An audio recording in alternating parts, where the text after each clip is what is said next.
5 নম্বর অঙ্কটা করে দিচ্ছি আমি। দামোদরের তীরে এক চাষি 2572টি তরমুজ চাষ করেছেন।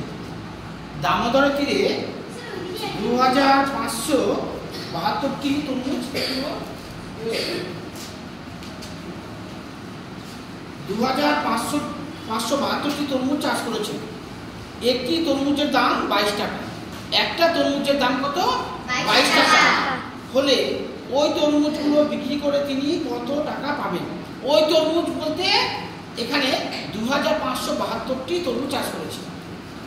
দেখো ভেবে নাও, আমার হাতে একটা চক আছে, একটা চকের দাম 2 টাকা, তো 3টা চকের দাম কত হবে?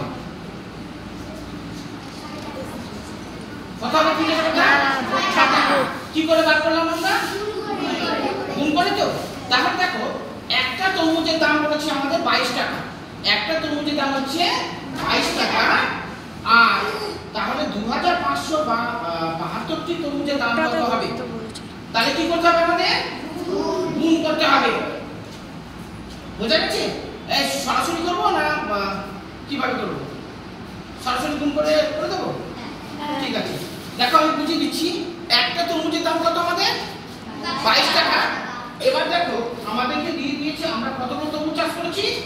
2572টি তরমুজ চাষ করেছি। তাহলে একটা দাম হচ্ছে 22 টাকা। এবার এতগুলো তরমুজের দাম কত হবে? কি করে বার করব আমরা? গুণ করে। তাহলে সরাসরি করে দিচ্ছি 2572টি তরমুজ। ঠিক আছে, 2572টি তরমুজ। দাম কত বলেছিল? 22 টাকা। ভালো করে বুঝবে, 22 টাকা। গুণ করছি আমরা। এখন এটা কি সোজা অঙ্ক। 2 দুগুণে কত হবে? 4। 2 দুগুণে 4। হাতে কিছু থাকবে না। 7 দুগুণে 14। 14 কত বসাবো? 4। 14 4। হাতে কিছু থাকবে? হ্যাঁ, হাতে 1। মনে রাখার জন্য আমি লিখে দিলাম। ঠিক আছে, 1। 5 দুগুণে 10। আর কিছু ছিল আমাদের? হ্যাঁ ছিল। 5 দুগুণে 10 আর একে 11। 11 1।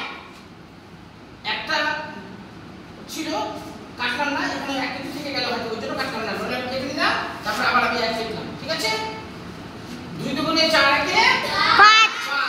এই একটা নিয়ে নিলাম, কেটে দিলাম। বোঝা গেছে? 2 দুগুণে 4, 7 দুগুণে 14, 4 হাতে থাকে 1, এই 1। 5 দুগুণে 10 আর এই যে 1 11, 1 কেটে দিলাম 1। আবার 2 দুগুণে 4 হাতে 1 ছিল 5 হয়েছে। আবার বলি 2 দুগুণে এটা বাদ দিয়ে দেব। 2 দুগুণে কত হবে? 4। 7 দুগুণে 14, 4 হাতে থাকে 1 লিখলাম 14 4। 5 দুগুণে 10 হাতে থাকে 1। 10 আর একে 11 1 হাতে থাকে 1। ঠিক আছে, এটা কেটে দিয়ে আর ব্যাপারটা কি? আবার 2 দুগুণে 4 হাতে কিছু ছিল আমাদের? 1 ছিল। 4 একে 5। আর গুণ করতে বাকি আছে আমাদের? না। এবার হয়ে গেল। এবার তো আমরা কি করব? যোগ। 4 পাশে দিই, কিছু নেই। 4 আর 4 কত? 8। 4 আর 4 8 5 6 5 হয়েছে।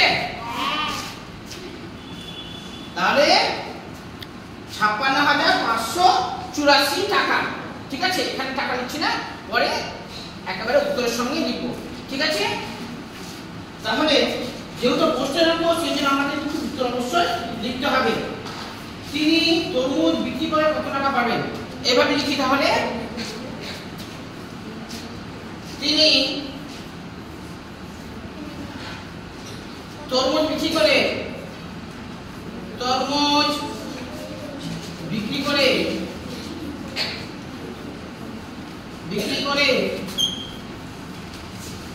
56,584 টাকা পাবে।